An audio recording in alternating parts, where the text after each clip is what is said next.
Before we begin, viewer discretion is strongly advised. The following content is intended for educational and entertainment purposes only.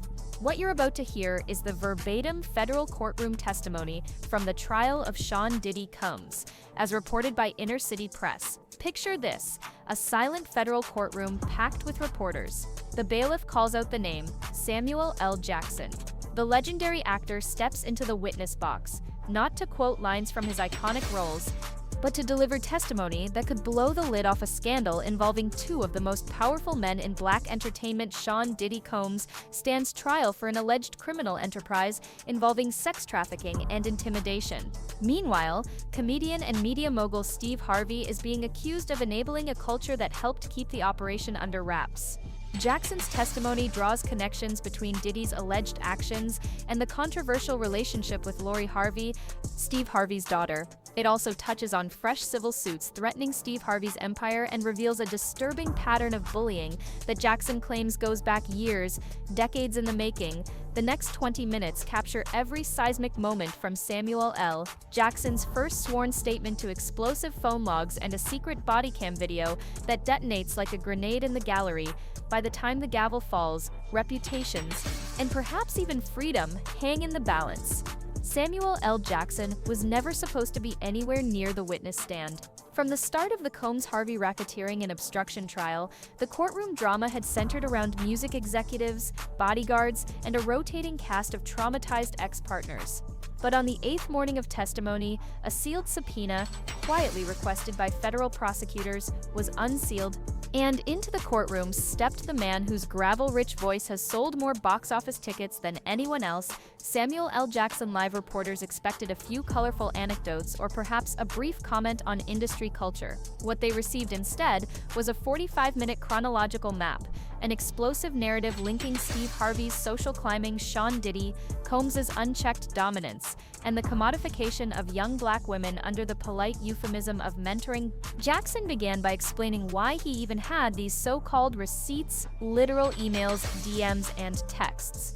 23 years earlier, he said, he made a promise to his newborn daughter, Zoe, that he would never entrust her safety to the same Hollywood machine that peddles dreams at one end and crushes souls at the other.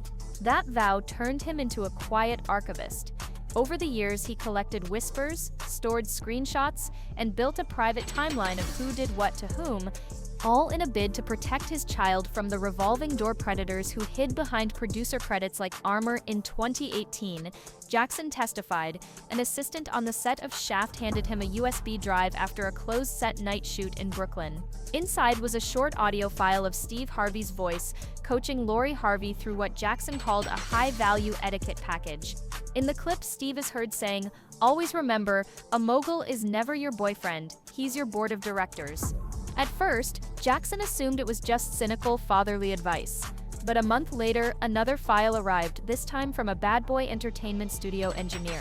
It contained a video clip filmed in a studio kitchen, showing Diddy dictating Lori's public outfit choices, while cracking Stevie Wonder jokes at Harvey's expense.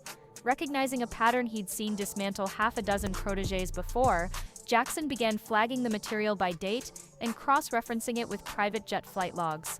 He understood that, if the pattern ever escalated into violence, authorities would need evidence, not just gossip.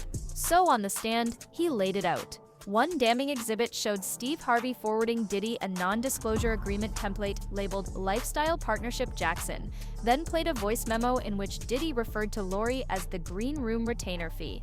He read the line aloud in his slow, commanding baritone, describing it as damning proof of three things: parental negligence, professional predation, and what he called cross-coastal trafficking of power instead of people, though people were trafficked too. The gallery gasped. Even Judge Ramirez arched an eyebrow. Behind the defense table, Steve Harvey sat frozen, staring into the wood grain as if searching for a trap door to escape the moment cross-examination only sharpened the blade. Defense attorney Wickham tried to discredit Jackson by implying bitterness, suggesting he was simply sore about never signing with Bad Boy Films years ago. Jackson laughed it off.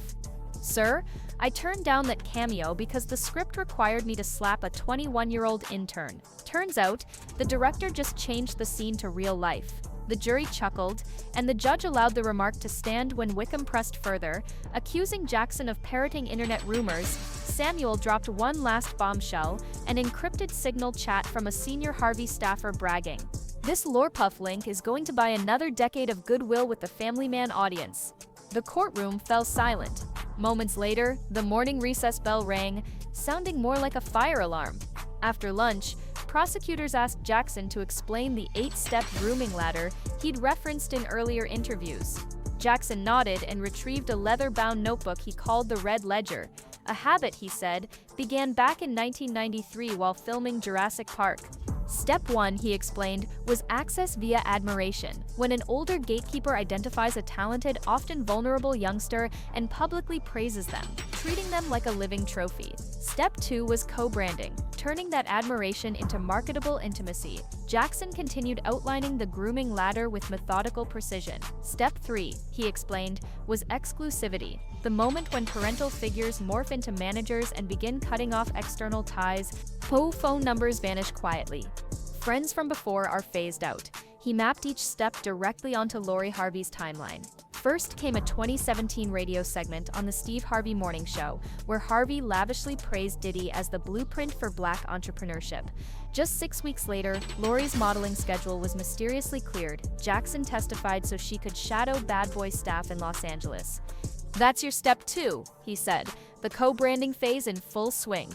Next, Jackson displayed an email chain in which Harvey's assistant contacted Vogue Arabia to pull Lori from a scheduled Dubai shoot, citing vague family obligations. Prosecutors seized on this as evidence of the exclusivity clamp, step 3 in action. But Jackson wasn't done. He then took the courtroom further back to 1995, long before Lori was even born. He aimed to show that Steve Harvey's entanglement with Diddy's ecosystem wasn't recent or circumstantial, but part of a long-running alignment of interests, positioning Harvey not as a bystander, but as an enabler embedded in the machinery from the very beginning. Jackson explained that Steve Harvey's involvement with Diddy and the broader entertainment power web didn't begin with Lori. It spawned from Uptown Records politics in the early 90s. He testified that a young Steve Harvey made a deal on the back of a tour bus with Uptown promoter Kirk Burroughs. In exchange for free stand-up gigs, Harvey agreed to conduct softball interviews with rising hip-hop stars. That barter system, Jackson told the court, turned journalists into lobbyists and comedians into brand ambassador. Then came the true shocker. Jackson claimed that Harvey's nationally syndicated talk show wasn't just a platform for feel-good advice and celebrity interviews. It served, in Jackson's words, as a reputation laundering machine, a daytime TV pipeline designed to clean up the image of figures within a network he described as predatory, polished, and profitable. This has been a dramatized retelling for educational and entertainment purposes only. Viewer discretion was, and still is, strongly advised.